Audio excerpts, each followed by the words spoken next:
MPPSC की तैयारी शुरू करने के बाद स्टूडेंट के सामने जो सबसे बड़ी दुविधा होती है वह होती है कि कौन सी बुक पढ़ें और कौन सी बुक ना पढ़ें।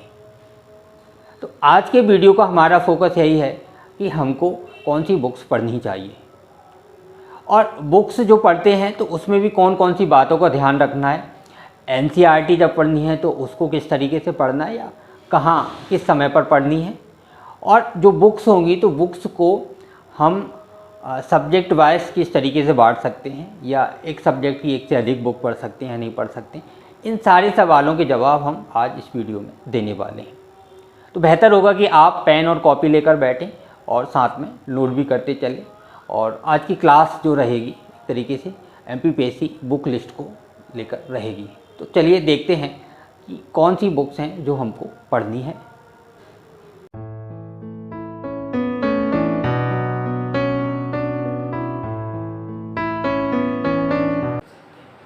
तो हम देखते हैं कि वो कौन सी बुक्स हैं, कौन सी बुक लिस्ट है जो कि हमको फॉलो करनी है, कौन सी जादुई बुक लिस्ट है, ऐसा कह सकते हैं। ठीक, तो एक बड़ा सा चार्ट बनाएंगे, कोशिश करेंगे कि पूरा बोर्ड कवर होकर पूरा बोर्ड आ जाए ताकि आप लास्ट में एक स्क्रीनशॉट भी उसका ले सकते हैं। और नहीं होगा तो फिर हम उसको मैनेज दूसरे तरीके से भी कर सकते हैं, मिटा भी सकते हैं। तो बुक लिस्ट में या एमपीपीएससी बुक लिस्ट में सबसे पहले हम पेपर 1 की बात करेंगे। ठीक, और पेपर 1 में प्राचीन, मध्यकालीन और आधुनिक, प्राचीन कालीन भारत, मध्यकालीन भारत और आधुनिक भारत, इन तीनों सब्जेक्ट्स के लिए कौन कौन सी बुक हमको पढ़नी है उस पर हम देखेंगे। प्राचीन में आर.एस. शर्मा, जिन्होंने ओल्ड एनसीईआरटी भी लिखी थी या उससे जुड़े थे। उसके बाद मध्यकालीन में सतीश चंद्र, और आधुनिक भारत में हम 2 बुक्स को रखेंगे, स्पेक्ट्रम और बिपिन चंद्र। ये कोई ऐसी बुक लिस्ट नहीं है जो आप पहली बार सुन रहे हैं या पहली बार कहीं देख रहे हैं। ये बहुत ऐसी फेमस बुक्स हैं जो कोई भी स्टूडेंट अगर इतिहास पढ़ना चाहता है, इतिहास की तैयारी करना चाहता है, तो वो एक तरीके से मस्ट बुक्स मानी जाती हैं कि पढ़नी ही पढ़नी चाहिए और एक बेहतर आपका आधार बनता है, एक बेहतर नींव बनती है। आप इतिहास को ठीक से समझ पाते हैं, एक बेसिक अंडरस्टैंडिंग आपकी अच्छी हो जाती है इतिहास को लेकर। इसके अलावा 6 to 10 एनसीईआरटी,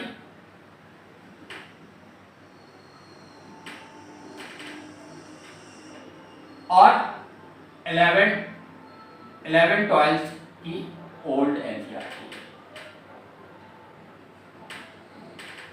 तो शायद ओल्ड एनसीईआरटी अगर आपको हार्ड कॉपी में ना भी मिले मार्केट में, तो वो इंटरनेट पे वो उपलब्ध है, वहाँ से आप ले सकते हैं, उसका प्रिंट आउट निकाल सकते हैं। पीडीएफ को पढ़ने से बचे क्योंकि वो उतना बेहतर विकल्प नहीं है पढ़ाई का। इसके बाद कला और संस्कृति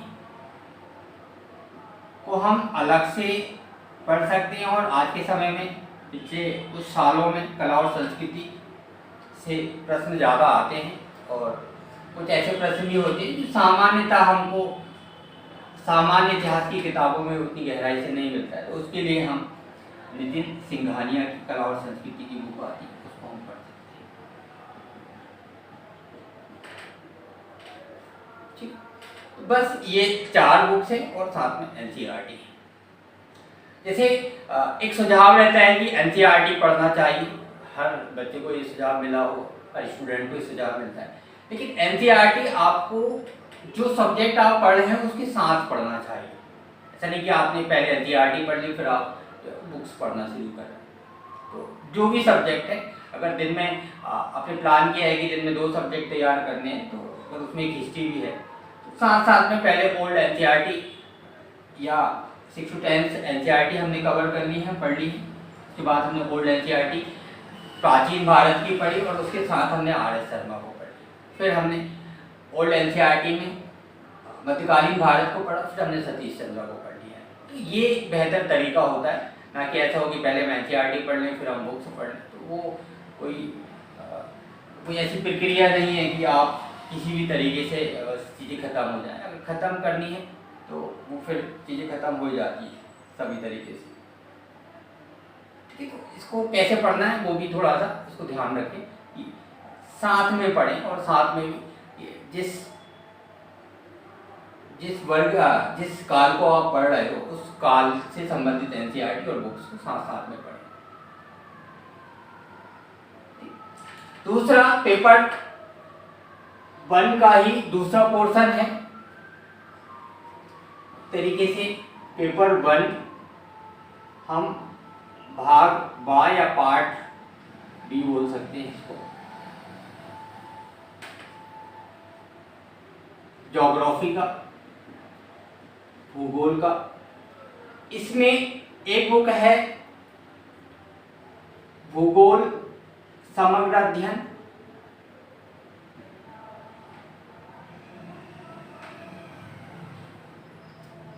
महेश कुमार बड़वाल।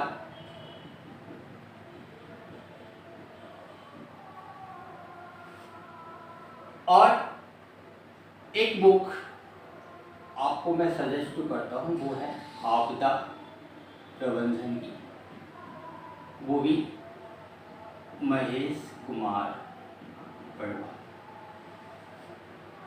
तो ये 2 बुक्स हम पढ़ सकते हैं। उसके अलावा जो एमपीपीएससी का मध्य प्रदेश का जो भूगोल है, तो उसके लिए जो मध्य प्रदेश जीएस के लिए जो सजेस्ट बुक होगी तो आप उसको बाहर से पढ़ सकते हैं, वो हम लास्ट में उसको बात करने वाले हैं। इसके बाद तीसरा हमारा मतलब अगला पोर्शन हमारा है पेपर 2। पेपर 2 में एक बुक जो है जो पेपर 2 को पूरी तरीके से डिफाइन कर देती है, और आपने इसके विषय में हमेशा कभी न कभी जरूर सुना होगा, एम लक्ष्मीकांत। वो एक तरीके से पॉलिटी की मस्ट बुक मानी जाती है।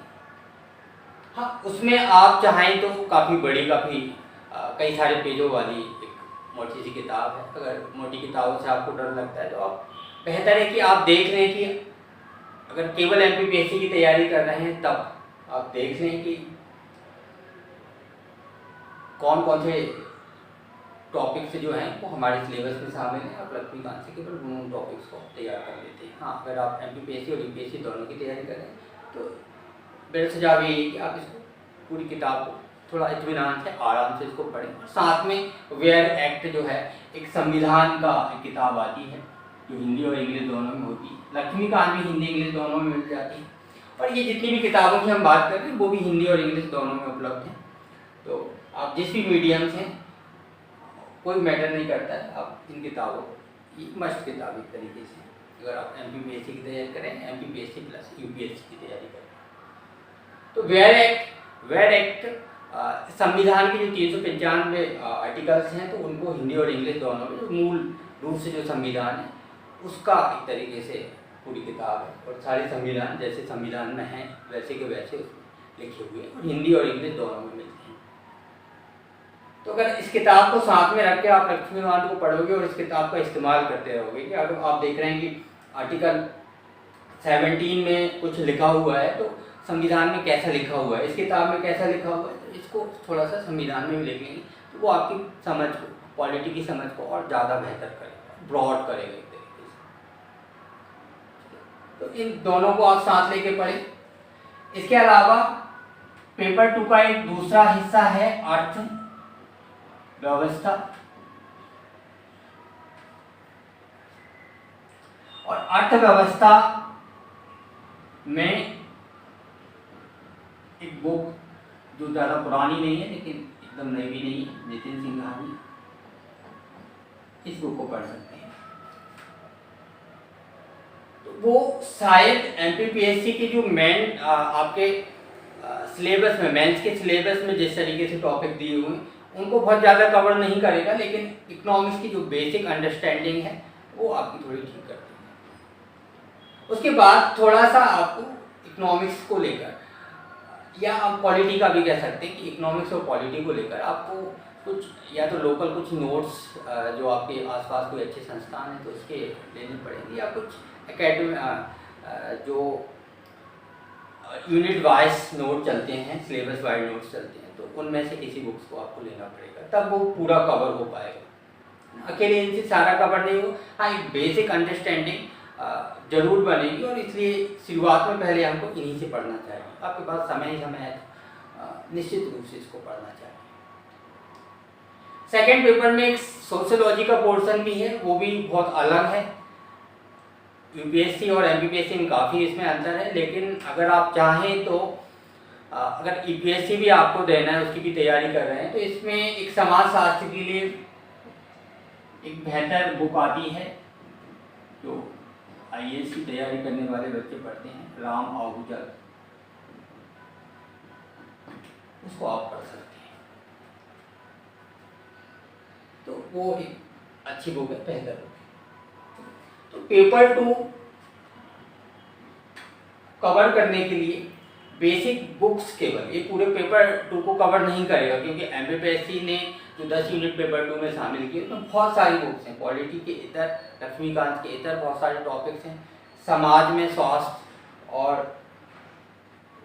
स्वास्थ्य से संबंधित बहुत सारे इस तरीके के टॉपिक्स हैं, तो वो आपको ना तो अर्थव्यवस्था में मिलेगी ना समाजशास्त्र में मिलेगी। या जो राजनीतिक चिंतक हैं, तो राजनीतिक चिंतक भी वो यहाँ कहीं शायद उतने ठीक तरीके से नहीं मिलेंगे, उसके लिए आप अलग से जो सिलेबस वाइज नोट्स मिलते हैं, एकेडमिक हो सकते हैं या किसी पब्लिकेशन के हो सकते हैं, उसको आप प्रेफर कर सकते हैं। इसके बाद हम आ जाते हैं पेपर 3 पर, और पेपर 3 में थोड़ी सी जगह कम है। हम सबसे पहले रखेंगे 6 to 10th NCERT। सबसे पहले हम रखेंगे 6 to 10th NCERT। तो आपके जो फिजिक्स, बायो और केमिस्ट्री वाला जो पोर्शन है उसको काफ़ी हद तक ये कवर करते हैं। ठीक है, जो कुछ कसर रहेगी, मतलब जो कुछ थोड़ा बहुत बचेगा, तो वो हम NCERT के अलावा लूसेंट जीएस, जो कि सजेशन में अभी आने वाली है थोड़ी देर में, और वो तो एक तरीके से एमपीपीएससी का ब्रह्मास्त्र उसको कहा जाता है, रामबाण कहा जाता है, तो वो तो मस्त है, उसको पढ़ना है। लेकिन पहले 6 to 10th NCERT है। साइंस एंड टेक्नोलॉजी के लिए, हम परीक्षा मंथन को रख सकते हैं।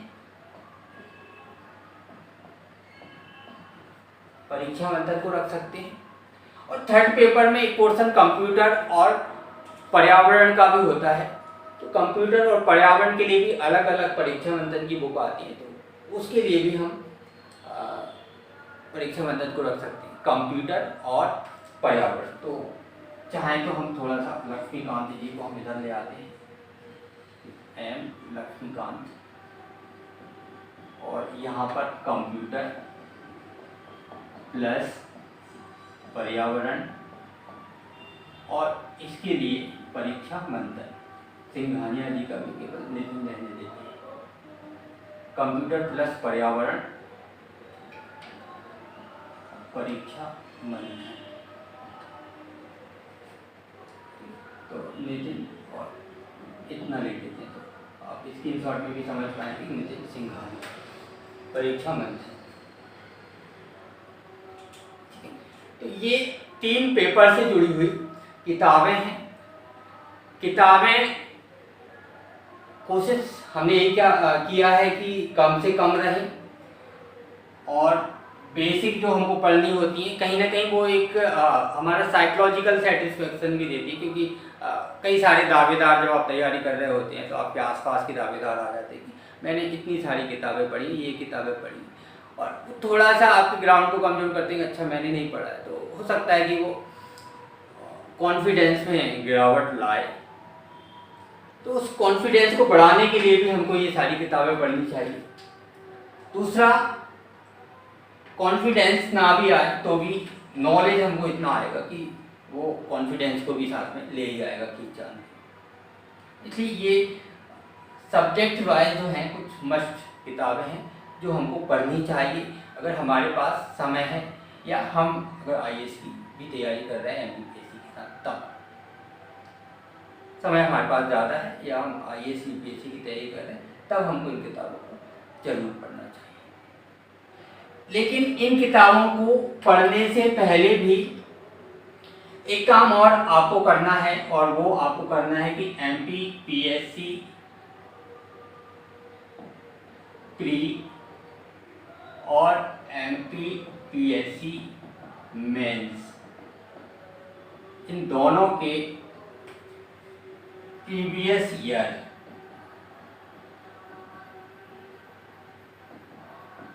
प्रश्न आपको जरूर खरीद लेनी चाहिए। यानी आप अगर तैयारी शुरू कर रहे हैं या पे शुरू कर भी दी है, लेकिन अगर इन किताबों को भी नहीं खरीदा है, इन किताबों को खरीदना चाहते हैं, तो सबसे पहले आपको इन 2 किताबों को खरीदना चाहिए। एमपीपीएससी प्री के प्रीवियस ईयर के क्वेश्चन अगर शॉर्ट में मिल जाए तो शॉर्ट में ले सकते हो, अगर सब्जेक्ट वाइज टॉपिक वाइज मिल जाए तो और अच्छा है, उसको ले सकते हैं। और उसके बाद एमपीपीएससी मेंस के जरूर हमेशा आप अनसॉल्व लेना, कभी सॉल्व मत लेना। कैसे सॉल्व करना है वो आपको खुद अपनी एक कला डेवलप करनी चाहिए। तो सॉल्व कभी कभी क्या अधिकांशतः जो है आपको नुकसान कर सकते हैं। तो आंसर राइटिंग कैसे होगी वो आप खुद करना, लेकिन अभी अनसॉल्व जो है वो आपको बताएगा कि क्वेश्चन किस तरीके के आते हैं। और इससे पहले भी अगर नहीं किया है, क्योंकि वो बुक लिस्ट का हिस्सा नहीं है, लेकिन फिर भी मुझे लगता है कि आपको पता होना चाहिए या आपको बताना जरूरी है कि इन सब को भी लेने से पहले अगर आपके पास सिलेबस नहीं है एमपीपीएससी का, तो आप सिलेबस का एक प्रिंट आउट कहीं भी इंटरनेट पे जाकर उसको निकालिए, या हमारे मैं डिस्क्रिप्शन में एक लिंक दे दूँगा, तो वहाँ से आप सिलेबस को निकाल लेना। और वो सिलेबस को निकाल कर पीडीएफ में मत रखना, उसका प्रिंट आउट निकालना। प्रिंट आउट निकाल के उसको तो अपनी, एक बार और मैंने कहा था कि अपनी आत्मा से लगा के रखना, कि वही तैयारी का एक तरीके से असली मार्गदर्शक वही है। बाकी मार्गदर्शक जो है सेकेंडरी मार्गदर्शक है। तो पहला मार्गदर्शक है आपका सिलेबस, दूसरे मार्गदर्शक हैं आपके प्रीवियस ईयर के प्रश्न पत्र, और तीसरे मार्गदर्शक हैं आपकी किताबें। ये किताबें आई वो उसके बाद आप मतलब तीसरे नंबर पे उसको पढ़ेंगे। चौथे नंबर पे चाहें तो आप शामिल कर सकते हैं जो इन किताबों को समझने में आपकी मदद करे, वो चौथे नंबर पे आता है। ठीक, तो पेपर 1, 2 और पेपर 1 ये 2 पार्ट, पेपर 2, पेपर 3 ये कुछ किताबें हैं। ठीक से आपको समझ में आ रही होंगी, या आप स्क्रीनशॉट लेके थोड़ा सा समझ लें। राइटिंग मेरी खराब है। इसके बाद आता है पेपर 4। अब पेपर 4 के लिए मार्केट में एक तरीके से देखा जाए तो यूपीएससी के लिए कुछ किताबें हैं, एमपीपीएससी के लिए किताबें नहीं हैं। हाँ, कुछ पब्लिकेशंस की बुक्स जरूर हैं। पब्लिकेशन की बुक्स भी हैं, वो भी सिलेबस वाइज हैं, लेकिन वो भी यूपीएससी के मटेरियल को इधर उधर निकाल के बनाई गई किताबें हैं। और समझना थोड़ा मुश्किल होता है। अधिकांशतः जो मैंने देखा है कि स्टूडेंट की जो समस्या होती है, वो किताब खरीद तो लेते हैं, लेकिन वो समझना थोड़ा मुश्किल होता है। तो बेहतर यही होगा कि आप अगर किसी संस्थान से, किसी टीचर से जुड़े हैं, तो आप उससे जो समझ रहे हैं, जो उसने लिखवाया है, आप उतना ही पढ़िए। उसके अलावा इधर उधर जाने की जरूरत नहीं। अगर आपका सिलेबस पूरा कवर होता है तो वो पर्याप्त है उसके लिए। अगर कहीं नहीं जुड़े हैं, सेल्फ स्टडी कर रहे हैं, तो फिर आप किसी पब्लिकेशन का जो आपको ठीक लगे, जो सिलेबस अनुसार पूरा हो, आप उस एक किताब को पढ़िए, लेकिन वो एक ही किताब फिर हो। आप जैसे ही 2 लेंगे तो फिर कन्फ्यूजन शुरू हो जाएगा, क्योंकि बहुत डिफरेंसेस हैं, डेफिनेशंस में डिफरेंसेस हैं, एलेबोरेशन में डिफरेंसेस हैं। कहीं किसी दर्शन को अलग तरीके से बताया गया, कहीं किसी दर्शन को अलग तरीके से बताया गया। और एथिक्स ऐसा सब्जेक्ट है कि वहाँ डेटा बहुत ज़्यादा नहीं है, थॉट्स ज़्यादा हैं, सिद्धांत हैं, दर्शन है, साइकोलॉजी है, तो प्रशासन में भी साइकोलॉजी और दर्शन के भाग जुड़े हुए हैं। तो बेहतर होगा कि कोई एक बुक पकड़ के आप उसी को बार बार पढ़ लीजिए, तो वो समझ में आ जाएगा। कहीं कोई प्रॉब्लम होती है तो आप उसको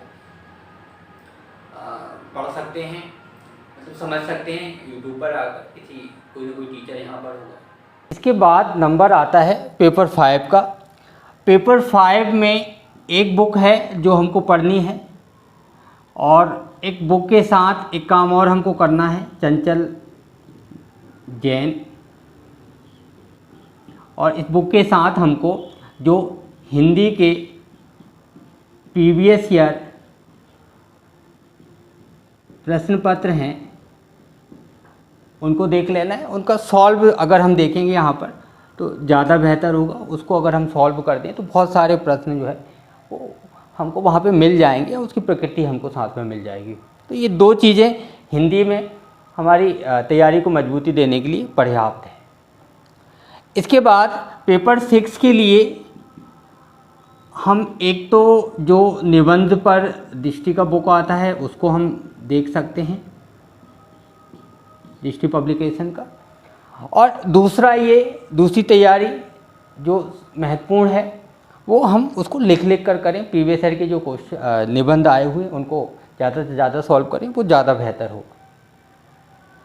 और इसके लिए एक अगर आप न्यूज़पेपर पढ़ते हैं तो न्यूज़पेपर में संपादकीय वाला जो हिस्सा आता है, संपादकीय को थोड़ा सा आप निबंध की दृष्टि से पढ़िए। उसके बाद कुछ निबंध जो है प्लान कर सकते हैं कि हफ्ते में एक निबंध लिखना है। और निबंध लिखने का, निबंध सीखने का एक ही तरीका है, निबंध लिखना। ठीक है, तो वो धीरे धीरे जैसे जैसे आप प्रैक्टिस करेंगे तो अपने आप उसमें आप महारत हासिल कर सकते हैं। अब अगला जो महत्वपूर्ण हिस्सा है जो हमको जानना है वो एक हिस्सा है MPGS का। और MPGS में हम 3 पुस्तकें रख सकते हैं, परीक्षा धाम, TMH, S भदौरिया। TMH में भी कई सारी बुक्स आती हैं, तो हमको S भदौरिया। और इसके बाद एक कोई बुक हम रख सकते हैं जैसे दृष्टि का MPGK वाली या MPGS वाली, तो क्योंकि वहाँ फैक्ट थोड़े अच्छे रिलायबल हैं, तो वो हमको फैक्ट चेक करने में भी मदद करता है, और कुछ चीज़ें हमको वहाँ पे एक्स्ट्रा मिल भी जाएंगी। लेकिन ये भी पर्याप्त नहीं है। हम अगर सिलेबस के साथ मैच करेंगे तो कुछ चीज़ें यहाँ भी कम रह ही जाएंगी। जैसे रियासत के जो पोर्शन है वो बहुत ज़्यादा इन बुक्स में नहीं मिलेंगे, उसके लिए थोड़ा हमको इंटरनेट की भी खाक छाननी पड़ेगी, वहाँ से कुछ पोर्शन हमको मिल सकता है ना। तो साथ में हमको इंटरनेट की मदद लेनी, और वहाँ कुछ अगर PDFs मिलती है तो उनके हमको प्रिंट आउट ले लेने। ठीक, तो इस तरीके से ये कुछ मेन बुक्स हुई। हाँ, इसमें जो मेन ब्रह्मास्त्र है अभी उसको हम छोड़ रहे हैं, वो है हमारा लूसेंट GS। और एक और बुक है जो ज्योग्राफी को समझने में हमारी मदद करेगी, वो है ऑक्सफोर्ड एटलस। और ऑक्सफोर्ड एटलस का जिक्र आया है तो साथ में आप ज़रूर से कुछ जो मैप्स हैं पॉलिटिकल भी और फिज़िकल जो वॉल पे लगाने वाले होते हैं वो ज़रूर ले लें, है ना। और उनको जहाँ भी जिस रूम में आप पढ़ते हैं, जिस जगह पर भी आप पढ़ते हैं, उसमें ज़रूर उसको लगा लें। एकदम ऐसा होना चाहिए कि कोई आपके कमरे में एंटर करे तो ऐसा लगे कि किसी CIA के एजेंट के कमरे में आ गए, कि कहीं कुछ बड़ी सी प्लानिंग चल रही है। मतलब वो जो है तैयारी का एक अहम हिस्सा है आपका। जब भी आप करंट अफेयर में या कहीं पे कोई घटना देखते हैं तो आप ज़रूर उसको जाके मैप में देख सकते हैं कि मैप जो है, मैप में वो लोकेशन कहाँ पर है, और वो काफ़ी मदद करती है। या एक दिमाग में हमारे फिर वो छप जाता है कि कहाँ पे कौन सा देश है, तो बार बार हमको उसको रिकॉल करने की ज़रूरत नहीं पड़ती कि हम सोच रहे हैं कि फिलीपींस कहाँ है या मोरक्को कहाँ है। वो दिमाग में हमारे एक नक्शे की तरह बैठ जाता है फिर, तो वो ज़रूर आप साथ में कर लें। और ऑक्सफोर्ड जब आप पढ़ रहे होगे ज्योग्राफी तो वहाँ पे मदद करेगा, और बहुत सारी चीज़ें GS के दूसरे हिस्से में भी वो मददगार साबित रहेगा। लेकिन सबसे महत्वपूर्ण है लूसेंट आपकी हिस्ट्री, पॉलिटी, इकोनॉमिक, ज्योग्राफी उन सब में भी मदद करेगी। और साइंस वाले जो 3 पोर्शन है उसके लिए हमने पहले ही जिक्र किया था उसका कि वो मस्ट है। इसके अलावा जो विविध वाला पोर्शन है, पीछे का मिसलेनियस वाला पोर्शन है, स्पोर्ट वाला है तो करंट अफेयर स्पोर्ट करने के साथ साथ वहाँ पर आपको कुछ बेसिक जानकारी आपको मिल जाएंगी, वो इम्पॉर्टेंट है। वो सारी चीज़ें मिलाकर एक तरीके से आपकी ये पूरी तैयारी होती है। और इस बुक लिस्ट को और साथ में इंटरनेट को रखिए, इंटरनेट में सोशल मीडिया की जगह पर विकिपीडिया को बढ़ाइए, यूट्यूब को बढ़ाइए। यूट्यूब में भी मनोरंजन की जगह पे जो ट्यूटर्स हैं या जो आपके सब्जेक्ट्स को पढ़ा रहे हैं उनसे ज़्यादा जुड़िए, जो आपके कॉन्सेप्ट को क्लियर कर सकते हैं, तो वहाँ उन चीज़ों से जुड़े रहिए, ज़्यादा बेहतर रहेगा। और इस तरीके से हम तैयारी करते हैं तो निश्चित रूप से वो हमारी सफलता के लिए बहुत महत्वपूर्ण होगा, बहुत सहायक होगा। उम्मीद है कि आपको ये वीडियो पसंद आया होगा। आज के लिए हम इतना ही करते हैं, इतना मतलब जो हमारी बुक लिस्ट है वो यही है, पूरी है, तो इतना पर्याप्त है हमारे लिए आज का। और अंत तक आपने इस वीडियो को देखा उसके लिए बहुत बहुत धन्यवाद।